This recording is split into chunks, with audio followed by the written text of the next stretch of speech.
Azlan रसूल साहब के पास क्यों गया? जबकि उरूज अपनी सौतेली माँ को कबूल नहीं कर रही, तो फिर क्यों गया वो?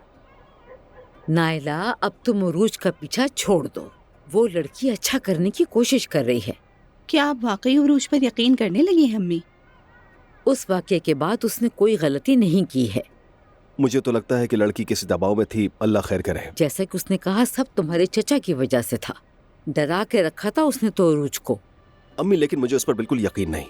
मैं भी यकीन नहीं करती हूँ। एक बात बताइए अम्मी, आखिर वो उमर अंकल से डर क्यों रही थी? बात सुनो बच्चों, हर इंसान बाहर से अलग होता है। वो जो दिखते हैं उस वक्त वो अच्छे लगते हैं, लेकिन दिलों का हाल सिर्फ अल्लाह जानता है। मैं समझ गई अम्मी, आपने उरूज को माफ कर दिया है। तो क्या करूं नूर बेटा, क्या उसके दुश्मन बन जाऊं मैं? वो हामला है, अगर उसे कुछ हो जाए तो अजलान रंजीदा होगा। मैं उसके बारे में बहुत सोचती हूँ। काश दूसरे बेटे के बारे में भी सोचती हो। इस बात का क्या मतलब? कुछ नहीं, बस मैं ये सोच रहा हूँ कि जो कुछ उरूज ने किया, अगर वो नायला ने किया होता तो क्या होता। तो कभी मुझे माफ नहीं करते, अल्लाह मुझे बचाए। अरे तुमने तो बात को कहां से कहां पहुंचा दी। हामला लड़की को क्या घर से निकाल दूं? अम्मी, हम ऐसा नहीं कह रहे, बस थोड़ा मोहतात रहने की जरूरत है। मैं उस पर एतबार नहीं करती।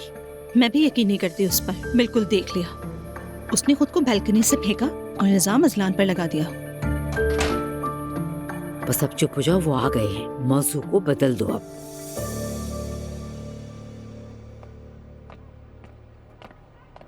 अस्सलाम वालेकुम। अस्सलाम वालेकुम।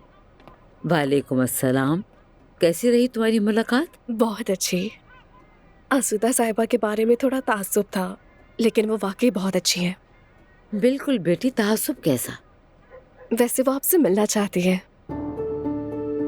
ठीक है, बिल्कुल खुशी से बेटी। तो कल उन्हें फिर दावत दे देती हूँ, कोई मसला तो नहीं ना?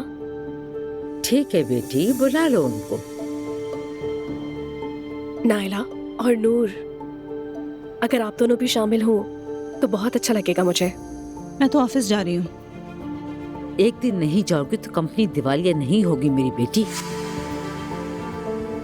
ठीक है। शुक्रिया नूर। चलिए अब मुझे इजाजत दें। Good night. मुस्तफा, हम भी सोने चलते हैं। चलो। सबको मैं भी गुड सोने नाइट। जा रही हूँ। चलो शब्बा खैर।